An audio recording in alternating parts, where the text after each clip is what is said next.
मैंने वो पल बिताए जो जीवन भर मेरे साथ रहने वाले। मैंने गहरे समुद्र के भीतर जाकर प्राचीन द्वारिका जी के दर्शन किए।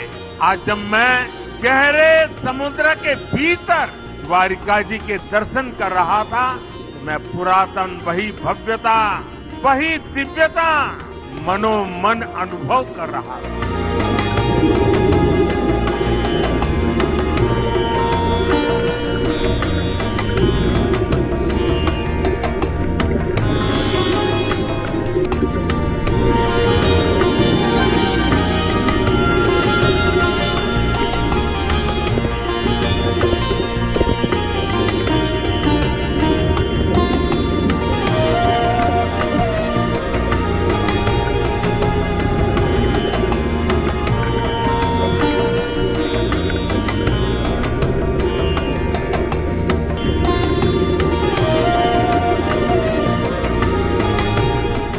मेरे लिए साहस से ज्यादा श्रद्धा थी।